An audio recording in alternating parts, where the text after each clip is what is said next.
बिस्मिल्लाहिर्रहमानिर्रहीम। आज तक के मुअज़्ज़ज़ नाज़रीन अस्सलामु अलैकुम। अब किस नंबर 285 मुलाहिज़ा फरमाएं। ये बात मैंने इस बुनियाद पर कही थी कि वो शख्स हमें दिखाई नहीं दे रहा था, लेकिन उसका दावा था कि हम दोनों उसके गन पॉइंट पर हैं। मैं उसकी धमकी को चेक करना चाहता था। अगर वाकई हम उसकी निगाह में थे तो वो कबीर शाह की हरकत को नोट कर लेता।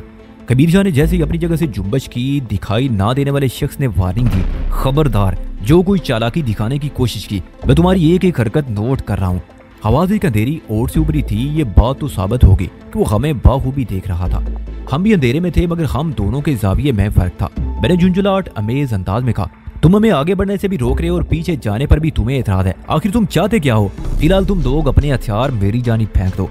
मैंने जरा गौर किया तो उस आवाज को पहचान गया। ये तफैल नामी गार्ड की आवाज थी। उसी कोठी गार्ड पर मैंने तब आजमाई की थी। मुझे वाकई हैरत हुई कि वो इतनी जल्दी किस तरह होश में आ गया था। मैंने मजबूत लहजे में कहा, तफैल, बंगले के अंदर बाजी पलट चुकी है। इस वक्त हमारा होल्ड है। तुम्हारा बास मियां जायद धूम दबाकर यहाँ से फरार हो चुका है। बेहतर यही है कि तुम गन फेंक कर खुद को हमारी तहवील में दे दो, वरना हम तुम्हारा बड़ा इबरतनाक अशर करेंगे। तुम्हें मेरा नाम कैसे मालूम हुआ? वो हैरत से मुस्तफसर हुआ। मैंने सख्त लहजे में कहा, हम तुम्हारे नाम के अलावा भी बहुत कुछ जानते हैं, तुम्हारी निजी और प्राइवेट जिंदगी के बारे में भी। तुम मुझे बेवकूफ नहीं बना सकते। बिल्कुल दुरुस्त, मैंने मुज़हिका खेज अंदाज में कहा। इसलिए नहीं बना सकते कि तुम ऑलरेडी बेवकूफ हो। वो गुस्से से बोला, मैं ऐसा मजाक पसंद नहीं करता। बेहतर होगा कि तुम मेरे 3 गिनने से पहले हथियार फेंक दो। एक लम्हे का तवक्कुफ करके उसने इजाफा किया, मैं गिनती शुरू करने वाला हूँ। फिर इससे पहले कि वो 1 2 3 का आगाज करता, मैंने कबीर शाह को एक फौरी अमल का मखसूस इशारा दिया और सिक्योरिटी गार्ड की तरफ मुंह करके तेज आवाज में कहा, मिस्टर तफैल, तुम्हें ऐसा मजाक पसंद नहीं और मैं वैसा मजाक करने का आदी नहीं। अगर तुम्हें मेरी बात का यकीन नहीं आया और तुम अपनी आंखों से देखकर हमारे होल्ड पर ईमान लाना चाहते हो तो निगाह उठाकर जरा छत की तरफ देखो। हमारा एक मुसल्ला साथी इस वक्त तुम पर गन ताने वहां खड़ा है। मेरा जुमला आखिरी अल्फाज तक पहुंचा ही था कि कबीर शाह ने आगे बढ़कर आवाज की समत एक ब्रेस्ट मार दिया। उसके साथ ही सिक्योरिटी गार्ड की आखिरी चीख फजा में बुलंद होकर हवा में मुंतशिर हो गई। इंसानी नफ्सियात के ऐन मुताबिक मेरे इंकिशाफ पर सिक्योरिटी गार्ड ने बंगले की छत की तरफ देखा था। इसी दौरान में वो यकीनन हमारी जानिब से गाफिल हो गया था और उसकी इस लम्हाती गफलत से कबीर शाह ने माहिराना अंदाज में भरपूर फायदा उठाया। उस पे पे दर पे फायरिंग के बाद वहाँ रुकना हमारे लिए इंतहाई पुरखतर हो चुका था। ठीक है, हमने इसी इमारत का टेलीफोनिक राब्ता मुनक़ते कर दिया था, लेकिन आसपास के किसी बंगले से कोई शब बेदार शख्स करीबी थाने फोन करके इस गैर मामूली फायरिंग की इतला दे सकता था। कबीर शाह ने मुझे बाजू से थामते हुए कहा, वहीदान, मियां जाहिद हुसैन के पीछे जाना भूस के ढेर में से सुई तलाश करने के मुतरादिफ है। वो हमारी पकड़ और पहुंच से बहुत ज्यादा दूर जा चुका होगा। हमें फौरन यहाँ से फरार हो जाना चाहिए। हम यहाँ से जा रहे हैं, लेकिन वापसी से कबल एक जरूरी काम बाकी है। कौन सा जरूरी काम? वो मुतअज्जब लहजे में बोला।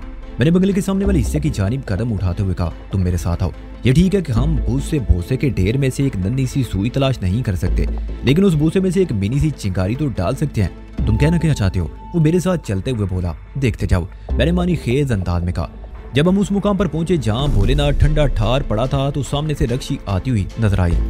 वो हमें देखकर ठिठक गई। मेरी फरमाइश पर कबीर शाह ने उसे गन पॉइंट पर रख लिया। फिर वो दोनों मेरी तकलीद में उस कमरे में पहुंचे जहाँ मैं याकूब उर्फ कूबा को लंबा लिटा गया था। कूबा हनूज दुनिया माफिया से बेखबर सुख की दायमी बांसुरी बजा रहा था। मैंने उस बाथरूम का दरवाजा खोला जहाँ शाकर अली को बंद किया था। वो मेरी सूरत देखते ही दहशत ज़दा हो गया। फिर मिन्नत अमेज लहजे में गिड़गिड़ाने लगा, खुदा के लिए मुझे ना मारना, मैंने तुम्हारा कुछ नहीं बिगाड़ा। तुमने कादरे मुत्तलिक का वास्ता दिया है तो मैं तुम्हें जान से नहीं गुजारूंगा, मैंने सख्त लहजे में कहा। लेकिन उसके बदले तुम्हें मेरे सवालों के जवाब देना होंगे। मुझे उम्मीद है इस जानबख्शी के बदले तुम शराफत का मुजाहरा करते हुए सच बोलोगे। मैं एक एक बात सच बताऊंगा। वो घी आया। तुम पूछो, क्या पूछना चाहते हो? मैंने पूछा, तुम्हारे पास मियां जाहिद हुसैन का असल ठिकाना कहाँ है? मैं कसम खा कर कहता हूँ उसके असल ठिकाने से मैं वाकिफ नहीं हूँ। मैं क्या बल्कि कोई भी वाकिफ नहीं। वो बहुत ही मोहतात और काइयां शख्स है, मुख्तलिफ ठिकानों पर पाया जाता है। कोई यकीन से नहीं कह सकता वो किस वक्त कहाँ होगा। तुम मुझे चक्कर देने की कोशिश तो नहीं कर रहे? मैं पैदा करने वाले की कसम खा कर कहता हूँ इसमें जरा बराबर झूठ नहीं। मैंने उसके लहजे से अंदाजा लगाया कि इस वक्त वो दरोग गोई से काम नहीं ले रहा था। वो ग्रीन बेल्ट वाले बंगले पर हमारी सफाकी और मशाकी का ट्रेलर देख चुका था, जिसके नतीजे में अपने कदमों का नहीं रहा था। मुझे उम्मीद थी वो अपनी बाकी मानदा जिंदगी को किसी रिस्क की भेंट चढ़ाने की गलती नहीं कर सकता था। मैंने उसके जवाब पर यकीन करते हुए कहा, ठीक है, मैं तुम्हारे बयान को बाद में चेक करूंगा और बयान गलत साबित होने पर तुम्हें पाताल से भी ढूंढ निकालूंगा। तुम मेरा मतलब समझ रही हो ना? उसे हमी हुई नजर से मुझे देखते हुए इस बात में सारी लाने लगा। मैंने पूछा, रात को यहाँ 2 अफराद और भी मौजूद थे, जिनमें एक का नाम तारा है। वो इस शब के बाद एक स्याह लैंड क्रूजर में बंगले से कहीं चले गए थे। तारा के साथ वो दूसरा पिस्ता कामन नौजवान कौन था? उसके चेहरे पर एक रंग सा आकर गुजर गया। मैं समझ गया कोई खास बात है, इसलिए वो जवाब देने में तामिल का इजहार कर रहा था। मैंने खूनख्वार लहजे में कहा, तुम्हारे जवाब से मैं तुम्हारी सच्चाई को भी परख लूंगा, क्योंकि मैं मजकूरा नौजवान को अच्छी तरह जानता हूँ। ये झूठ मैंने उससे सच उगलवाने की खातिर बोला था। वो ठहरे हुए लहजे में बोला, वो फैसल साहब है, चौधरी नवाज़ अली साहब के साहबजादे। कुछ दिनों से वो यहाँ मेहमान आए हुए हैं। शाकिर अली के जवाब ने मेरे वजूद में सनसनी दौड़ा दी। वो एक बहुत ही अहम इंकशाफ कर रहा था। मलिक नवाज़ अली का सपूत छोटा चौधरी कराची में मौजूद था। गोया चौधरी नवाज़ अली और चौधरी आबद अली की जवान औलाद आपस में टकराने वाली थी। फैसल मेरी जाने पेशकदमी ना भी करता तो मैं उसे जरूर ढूंढ निकालने की कोशिश करता। अपने अंदरूनी जज्बात को चेहरे के तासरात से जाहिर ना करते हुए मैंने शाकिर अली से सराहने वाले अंदाज में कहा, तुमने सच बोलकर मेरा एतमाद हासिल कर लिया है। मैं फैसल की कराची में आमद से बाखूबी आगा हूँ। अब तुम ये भी बता दो, फैसल और तारा स्याह लैंड क्रूजर में कहाँ गए हैं? वो दोनों गुलशन वाले बंगले पर गए हैं, उसने बताया। उनकी शब बसरी का वहीं बंदोबस्त किया गया है। मैंने पूछा, गुलशन में वो बंगला किस जगह पर वाक़ है? उसने बंगले का नंबर बताने के बाद लोकेशन की जो वजाहत की, उसके मुताबिक वो बंगला हसन स्क्वायर और नीपा चौरंगी के दरमियान वाक़ था। मैंने ये मालूमात अपने जहन में महफूज कर ली। वो इलाका मेरा देखा वाला था। शाकिर अली ने समाजित अमेज अंदाज में कहा, मैंने अपनी जान बचाने की खातिर आपको ये मालूमात फराहम तो कर दी हैं, लेकिन मेरी एक दरख्वास्त है। मैंने सवालिया नजर से उसे घूरा। वो बोला, इस सिलसिले में मेरा नाम कहीं नहीं आना चाहिए। आप मेरी मजबूरी को समझ रही हैं ना? तुम इस हवाले से बेफिक्र हो जाओ, मैंने तसल्ली अमेज अंदाज में कहा। मेरी बात खत्म हुई ही थी कि कहीं दूर एक मखसूस सायरन की आवाज सुनाई दी। इस किस्म का सायरन या तो पुलिस मोबाइल से खारिज होता था या फिर किसी एम्बुलेंस से। मैंने कबीर शाह से कहा, शाह जी रक्षी को शाकिर के पास भेज दो, अब हम यहाँ एक लम्हा भी नहीं रुक सकते। कबीर शाह ने गन की नाल से टौका देकर रक्षी को बाथरूम में मुंतकिल कर दिया। शाकिर ने हैरत भरी आवाज में पूछा, आप इसको मेरे पास क्यों भेज रहे हैं? ताकि रात के बाकी हिस्से को तुम यादगार बना सको। मैंने एक आंख दबाकर कहा। वो भुखला गया। मैं इसका क्या करूंगा? तुम इसके पेशे का तकादा पूरा करोगे, मैंने कहा, यानी अपने बास के पैसे पूरे करोगे। इससे पहले कि वो जवाब में कुछ कहता, मैंने एक धड़ाके से बाथरूम का दरवाजा बंद करके बाहर से बोल्ट कर दिया। मुझे इस बात से कोई गरज ना थी कि वो दोनों एक दूसरे से किस तरह निपटेंगे। मैंने तो सिर्फ रक्षी को इस मकसद के लिए मुकीद किया था कि वो हमारे पीछे वहाँ कोई गन ना कर सके। मखसूस किस्म की सायरन की आवाज लम्हा बलम्हा करीब आ रही थी। आवाज का रुख और जाविया बता रहा था कि वो गाड़ी हमारी समत में रवा दवा है। हमने एक दौड़ लगाकर बंगले की अगली दीवार फांदी और अपनी मोटरसाइकिल के पास पहुंच गए।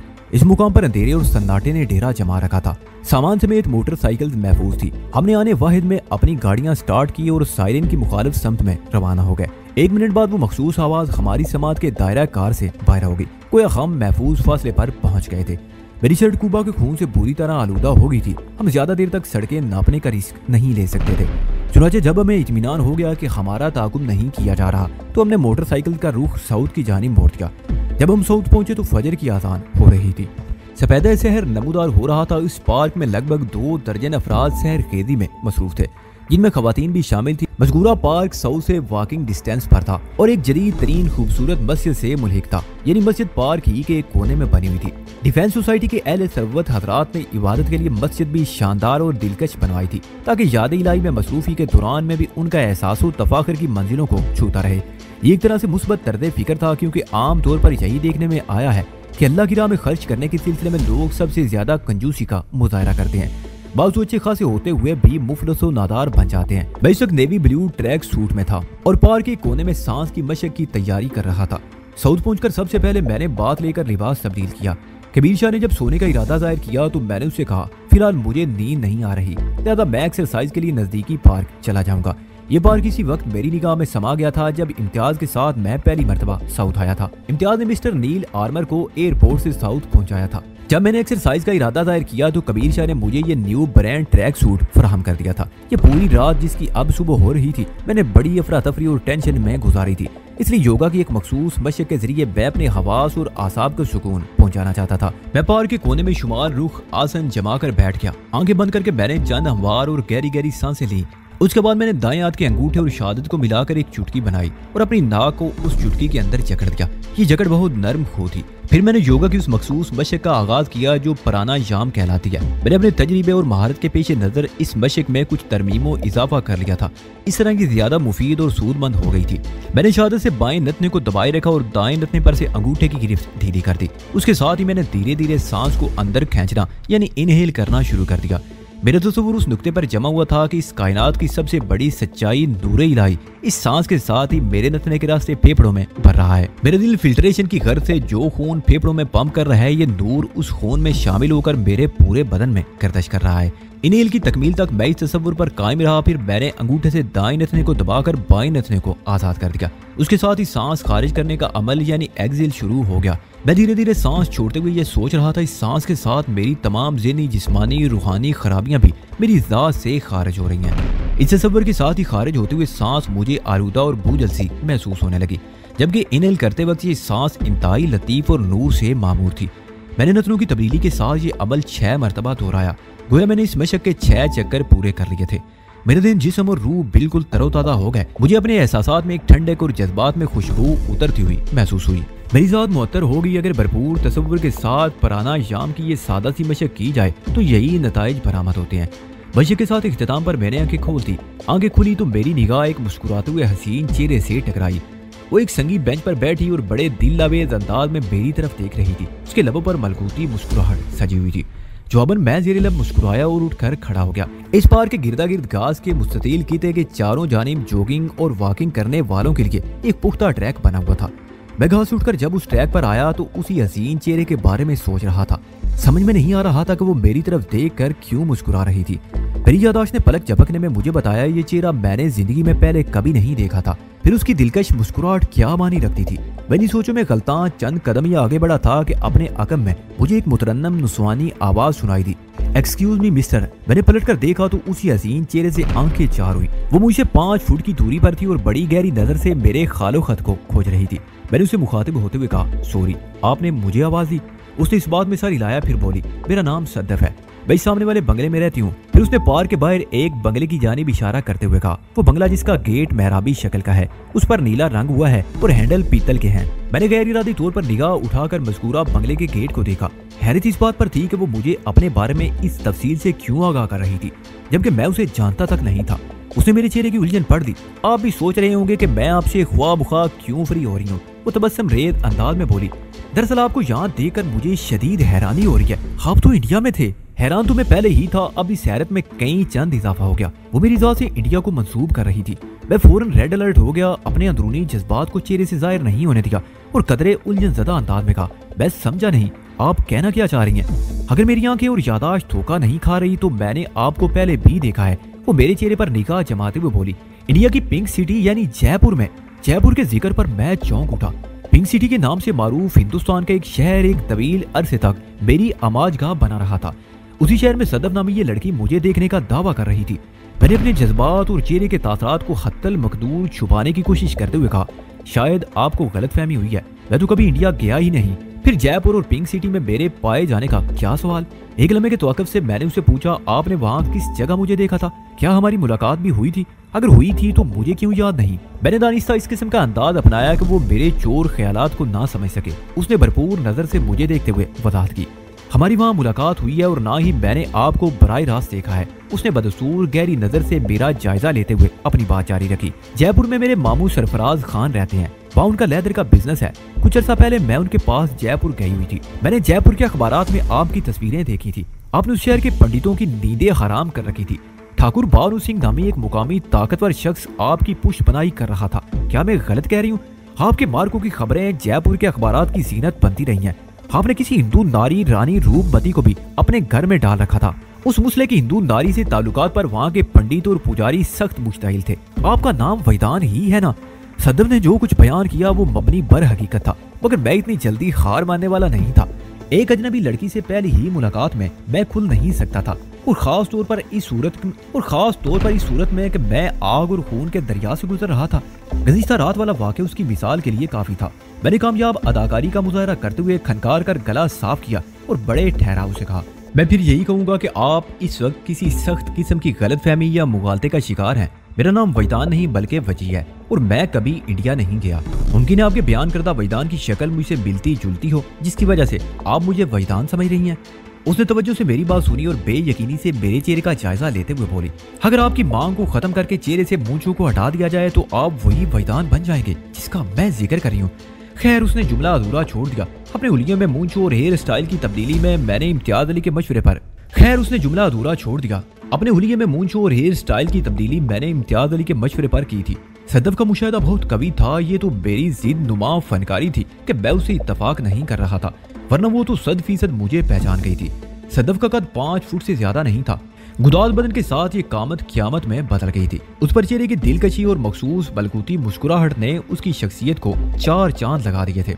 मुझे अपने सरापा से निगाही तारुफ में मसरूफ पाकर उसने पूछा, वजी साहब, मैंने आपको वजदान समझकर ख्वा मुखा ज़हमत दी। I am really very sorry, no mention please. मैंने उसकी आंखों में देखते हुए कहा। उसने पूछा, क्या आप यहीं करीब ही रहते हैं? नहीं, मैं कराची में नया हूँ, एक दोस्त के यहाँ मेहमान ठहरा हुआ हूँ। फिर मैंने उसे फ्लैट का एड्रेस बता दिया। मेरा दोस्त उसी फ्लैट में रहता है। 2-4 दिन बाद मैं वापस अपने शहर लाहौर चला जाऊंगा। हो, तो आपका ताल्लुक लाहौर से है? वो चौंकी और मुस्कुराते हुए बताया, मेरी मामा भी लाहौर की रहने वाली है, पापा मुकामी है। मेरी ननियाल लाहौर में शादमान कॉलोनी में है। आप वहाँ किस जगह रहते हैं? अच्छा, बेशक साहब मेरे मुंह से निकल गया। जब मैं 2 माह का था तो मेरे वालिद साहब चौधरी नवाजिश के पालतू गुंडे दारा से मुझे बचाते हुए लाहौर के कई इलाकों में रोपोश हुए थे। मौजूद रखा वाली से गुलशन रावी और फिर अचरा में उनका क्याम रहा। अज़ां बाद वो कराची आ गए, फिर एक दोस्त के तवस से सिंगापुर चले गए। आपसे मिलकर खुशी हुई मिस्टर वजी। सदफ की आवाज ने मुझे ख्याल से चौंका दिया। मैं मेडिकल पढ़ रही हूँ, ये मेरा फाइनल है। 1 साल बाद इंशाल्लाह मैं डॉक्टर बन जाऊंगी। आप क्या स्टडी कर रहे हैं? मैंने सरसरी अंदाज में बताया, मैं ग्रेजुएशन से आगे नहीं पढ़ सका। वालिद साहब का सोने का बिजनेस है, उन्हीं का हाथ बढ़ाता हूँ। अनारकली में हमारी ज्वेलरी की बहुत बड़ी दुकान है। ये झूठ बोलते हुए मुझे दिल में अफसोस हो रहा था, लेकिन मुझे हालात और मसलियत का तकादा निभाना भी जरूरी था, खास तौर पर इस सूरत में कि जब वो जयपुर में मेरे माती की सरगर्मियों से पूरी तरह आगाह थी। मैंने सोचा बाद में कभी अगर मुलाकात का मौका मिला तो मैं इस गलत बयानी के लिए माजरत कर लूंगा। उसी लम्हे सदफ ने मुझे पुकारा, ओके मिस्टर वजी, जिंदगी रही तो फिर कभी मुलाकात होगी। मेरे पापा नमाज अदा करके मस्जिद से निकल आए हैं, अब मैं उनके साथ वॉक करूंगी। मैं यहाँ रोजाना मॉर्निंग वॉक करने आती हूँ। आखिरी जुमला सदफ ने कुछ इस अंदाज में अदा किया जैसे मुझे कोई खास किस्म की इतला दे रही हो। मैं उसको सी ऑफ करके पार्क से निकल आया। वापस साउथ की जानिब कदम बढ़ाते हुए मैं सोच रहा था कि बताए ये दुनिया बहुत बड़ी नजर आती है। शुमाल से जुनूब और मशरक से मगरब तक हजारों मील फैली हुई है, लेकिन हकीकत में अगर देखा जाए तो ये बहुत छोटी सी दुनिया है। यहाँ बार बार एक दूसरे से सामना करते रहते हैं, कभी पहचान कर आगे बढ़ते हैं और पुरजोश अंदाज में अपने जज्बात का इजहार करते हैं, और कभी पहचान कर भी नहीं पहचान पाते, चंद रस्मी जुमलों का तबादला करके आगे बढ़ जाते हैं। इन दोनों कैफियत के बयान के लिए मेरी और सदफ की मुलाकात की मिसाल काफी है। वो मुझे पहचान कर आगे बढ़ी थी, लेकिन मैं कतरा कर निकल आया था। साउथ में वापसी पर इश्तियाक अहमद से मुलाकात हुई। इश्तियाक मेरी कराची में आमद और CFK में शमूलियत से कबल इम्तियाज के साथ उसके छोटे भाई की हैसियत से तारिक रोड वाले फ्लैट में रहता था। उसने मुझे बताया, कबीर भाई तो सो चुके हैं, उन्होंने मेरी ड्यूटी लगाई है कि आपके साथ रहूं और आपकी जरूरतों का ख्याल रखूं। मैंने कहा, इश्तियाक फिलहाल मैं भरपूर नाश्ता करना चाहता हूँ, उसके बाद आराम का इरादा है। तुम्हारी ये ड्यूटी बहुत आसान साबित होगी। वो इस बात में गर्दन हिलाते हुए मेरे लिए नाश्ते का बंदोबस्त करने लगा। आइंदा आधे घंटे के बाद मैं नाश्ते से फारिग हो चुका था। गुज़िश्ता पूरी रात मैंने एक लम्हे के लिए आंख नहीं लगाई थी। पेट में खुराक गई तो मुझ पर कसलमंदी सवार होने लगी। रात वाले खूनी ऑपरेशन ने मुझे जिस्मानी और आसाबी तौर पर थका दिया था। योगा की मशक ने जहाँ मुझे मुकम्मल सुकून बख्शा, वहीं मेरी भूख को भी भड़का दिया था, जिसके नतीजे में मैं 3 अफराद का नाश्ता बेदे में उतार चुका था। उसी ओवर ईटिंग ने मुझे एक खुमार सी कैफियत में मुब्तला कर दिया। मुझे नींद आने लगी और मैं अपने लिए मखसूस कमरे में आ गया। जब मैं बिस्तर पर दराज हुआ तो सदफ चुपके से मेरी सोच में दाखिल हो गई। थोड़ी देर पहले पार्क में उससे जो मुलाकात हुई, मैं उसके बारे में सोचने लगा। मैंने फर्ज किया कि अगर उसकी बात की तस्दीक कर देता और खुद को वजदान तस्लीम कर लेता तो उसका रद्द अमल क्या होता। और अब जबकि मैंने उसकी बात की तरदीद करते हुए खुद को वजी साबित करने की कोशिश की तो उससे वो क्या तासर लेगी। ये दोनों सवालात ऐसे थे कि मैं अपने जहन में उनका कोई खत्मी जवाब तलाश नहीं कर सका। सदफ के बारे में सोचते हुए मेरा ख्याल आपो आप साहिल की जानिब परवाज कर गया। गुज़िश्ता रात उसके पास से बड़े जज्बाती अंदाज में रुखसत हुआ था। अपनी पेशानी पर उसके बोसे की खुशबू में अभी तक महसूस कर रहा था। साहिल एक महकता फूल थी, उसका कुर्ब मेरे तन बदन को अपनी महक से सजा देता था। जब से उसने गुरेज की पॉलिसी अपनाई थी, मेरी तड़प और तलब में कई गुना इजाफा हो गया था। उस हरारत में शरीम बोसे से कबल मैं हफ्तों से उसके लम्स को तरसा हुआ था। अगर मुझे हंगामी हालात के पेश नजर वापस स्कूल ना जाना होता तो मैं उसके याकूती लबों को अपनी पेशानी से जुदा ना होने देता। हरारत जिंदगी का दूसरा नाम है। साहिल की शंगरफी होंठ किसी अंगारे से कम नहीं थे। वो अंगारा जो जलाता नहीं जिलाता है, अपनी कैफ आवर आंच से जी को भरमाता है, जज्बात को गरमाता है और एहसासात को महकाता है। उसका ख्याल दिल को तड़पाता है। मैं तड़प कर बिस्तर से उठा। मेरा हाथ मेकानिकी अंदाज में बेसाख्ता बेड साइड टेबल पर रखे हुए टेलीफोन सेट की जानिब बढ़ गया। साहिल, मुझे बेतरह याद आने लगी। हमें जुदा हुए बामुश्किल 7 घंटे हुए थे, लेकिन यूं महसूस हो रहा था जैसे 7 सदियां बीत गई हों। मैंने मिनास बाकर के बंगले की नंबर डायल किए और दूसरी जानिब से फोन रिसीव होने का इंतजार करने लगा। 2 घंटियां खाली गईं। इस वक्त दीवारगीर क्लॉक 8:15 बजा रहा था। मिनास बाकर आला सुबह घर से निकल जाता था। अखबार की आखिरी कॉपी वो अपनी निगरानी ही में प्रेस भेजता। इस वक्त वो अपने बंगले पर नहीं हो सकता था। उसका बेटा वाजिद मनास भी कॉलेज के लिए निकल चुका होगा। मिनास की बीवी फरद बेगम गुज़िश्ता 10 साल से फालिज़दा जिंदगी गुजार रही थी। उसके फोन अटेंड करने के इम्कानात 0 के बराबर थे। अब आ जाके बंगले में शबाना, मुमताज, साहिल ही बजती थी। जब चौथी घंटी पर भी दूसरी जानिब से कॉल रिसीव नहीं की गई तो मैंने ये सोचकर फोन बंद कर दिया कि मुमकिन है वो तीनों इस वक्त गहरी नींद में हो। मैंने निस्फ शब को मुमताज और साहिल को वहां पहुंचाया था। उसके बाद भी उनमें गुफ्तगू होती रही होगी। वो देर से सोई होंगी, लिहाजा जल्दी उठने का कोई इम्कान नहीं था। उन्हें फोन की घंटी से जगाना ठीक नहीं था। साहिल से बात ना हो सकी तो मेरी बेकरारी में इजाफा हो गया। उसके बाद मैं खुद को नींद के लिए तैयार करने लगा। मैंने एक भरपूर और गहरी नींद ली। जब मैं बेदार हुआ तो दोपहर के 2 बज रहे थे। मैं कमरे से बाहर आया तो कबीर शाह मेरा इंतजार कर रहा था। वो बरामदे पर एक कुर्सी पर नीम दराज था। मुझे अपनी तरफ देखकर उसने कहा, अच्छा हुआ तुम खुद ही उठ गए, वरना मैं सोच रहा था कि तुम्हें जगाना पड़ेगा। कोई खास बात? मैं ये कहते उसके करीब ही दूसरी कुर्सी पर बैठ गया। वो मुस्कुराते हुए बोला, सबसे अहम बात तो ये है कि खाने का वक्त है और मुझे ठीक ठाक भूख भी लग रही है। खाने के दौरान में दूसरी खास बातें भी हो जाएंगी।